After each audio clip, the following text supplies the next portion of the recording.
जयपुर में कब्जा माफिया का एक और केस सामने आया। महिलाओं को परेशान कार घर से भगाने की साजिश। हथौड़े मैन उमेश गौतम उर्फ कालू की एक और वारदात सामने आई है। मालवीय नगर में एक महिला की गाड़ी हथौड़े से तोड़ी। आपको बता दें कि कुछ दिन पहले गाड़ी तोड़ने की धमकी भी दी थी और एसीपी रैंक के कुछ अधिकारी ने हाल ही में शातिर अपराधी के पक्ष में एक मुकदमे की एफआईआर भी लगाई है। कई मुकदमे लगने के बाद भी अपराधी खुलेआम घूम रहा है। मुकदमा वापस लेने के लिए परिवार को धमका भी रहा है। ऐसे शातिर अपराधी को आखिर कब पकड़ेगी पुलिस? मालवीय नगर के कब्जा माफिया से परेशान एक और परिवार से हम यहाँ पे मिलने आए हैं। हम उनसे जानने की कोशिश करेंगे कि आखिर उन्हें इस परेशानी में किन किन दिक्कतों का सामना करना पड़ रहा है। मैम, आपका नाम क्या है? मोहिनी मूलचंदन। जी मोहिनी जी, आप अपनी समस्या बताएंगे यहाँ पे आपको किन समस्याओं का सामना करना पड़ा है? छत से ऊपर से पानी निकलता है, सीलन आ रही है चारों तरफ छत की। रोज उसको बोलते हैं, वो सुन भी नहीं रहा। रोज बोलता है आज कराऊंगा आज कराऊंगा, पर मानता नहीं है। छत के लोग परेशान भी करते हैं, सुनते भी नहीं है। ऊपर से जोर से चिल्लाते हो रहे हैं किराएदार। तो ये किराएदार आपकी छत पे रहते हैं?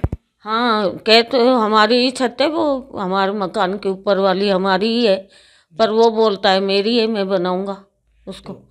ऐसा कहा जाए कि उन्होंने इस पे कब्जा कर रखा है? हाँ, कब्जा कर रखा है। हमारी टंकी पड़ी है, उस पे भी नहीं जाने देता वो किराएदार। उसको कुंडी लगा देते हैं, जबकि इनका रास्ता इधर से भी नहीं है, उधर से है, फिर भी इधर से आते हैं ये लोग और मानते भी नहीं है ये लोग। जी, तो यहाँ पर अब जैसे आपका जो घर है उसमें सीलन आ रही है, तो आपने उनसे बात करने की कोशिश करी? वो क्या कहते हैं? बहुत बार रोज ही बोलते हैं। हम तो रोज ही बोल रहे हैं, आए दिन ही बोल रहे हैं। वो बोलता है हाँ करूँगा, पर सुनता नहीं है। वो रोड पे भी बोल देता है हाँ करूँगा, पर सुनता नहीं है। उनका क्या जवाब रहता है, मतलब जब वो यहाँ पे आते हैं तो? बस कर दूंगा, मैं कभी भी कर दूंगा, करूँगा, जरूर करूँगा।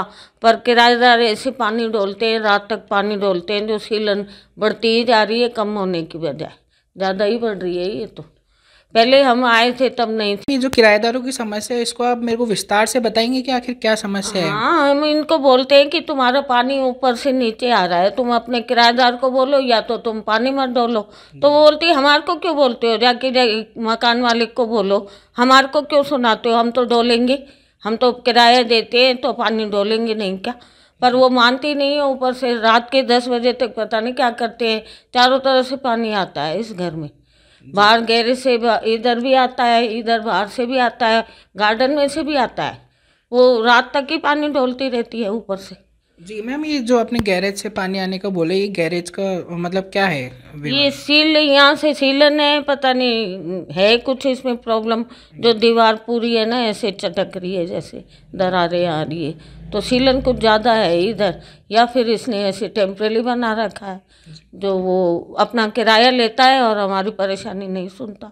हम प्रियंका जी। प्रियंका जी, तो आपको यहाँ पे किस तरीके की समस्याओं का सामना करना पड़ा है? इन्होंने भैया ने पूरे ब्लॉक में अनलीगल कब्जा करके रखा है और हमको 2 साल हो गए यहाँ पे बहुत परेशानी फेस करनी पड़ रही है हमारे मकान को लेकर, क्योंकि इन्होंने गैराज है जिसको किराए पे देने का कोई राइट नहीं है, पर इन्होंने इस पे कब्जा करके इसको रेंट पे दे रखा है। ऊपर के किराएदार हैं, उनको ये कुछ नहीं बोलते, वो हमारे को जैसे आए वैसे परेशान करते हैं। और ये भैया ने उनको पूरी छूट दे रखी है। बोलते हैं वो बाकायदा कि मैंने अपने किराएदारों को खुला छोड़ रखा है, तो मैं कुछ नहीं बोलता उनको, और मैं बनवा दूंगा जब मेरे पास पैसे आएंगे, जब मेरा काम चलेगा। मैं टैंकर बनवाना चाहता हूँ ब्लॉक में हमारी मर्जी के खिलाफ। अब वो बनवा रहा नहीं है, वो बनवाऊंगा मैं तभी ऊपर का बनवाऊंगा, नहीं तो मैं नहीं बनवाऊंगा।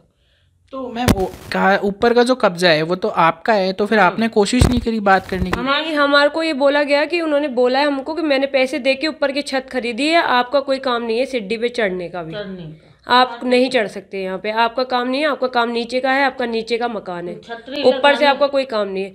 छतरी हमको लगवानी थी ऊपर, वो भी हमने इन भैया की परमिशन से बोला है, तो इन्होंने हमको बहुत बुरा बोला कि क्यों आपने मेरी परमिशन के बिना मेरी दीवार पे क्यों लगाई, और वो भी मैं आपको लगाने दे रहा हूँ तो आप मेरी परमिशन से लगाओगे, अदरवाइज आप नहीं लगा सकते, आपकी छत नहीं है। जी मैम, इसके बारे में आप और कुछ कहना चाहेंगे विस्तार से? एक बार अपनी जो समस्या है वो हमारे दर्शकों को बताएं।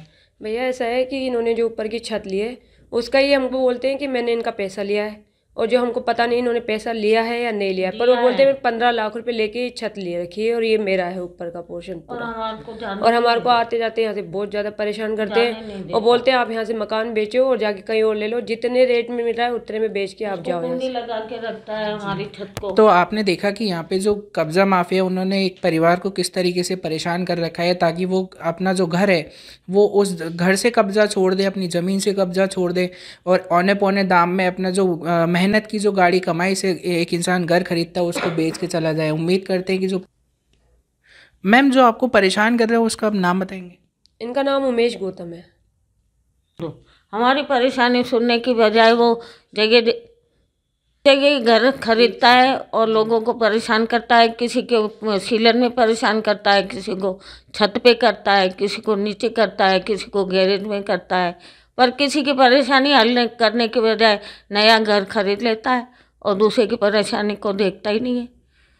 तो बोले परेशान। आपने देखा यहाँ पे एक परिवार एक कब्जा माफिया से किस तरीके से परेशान है।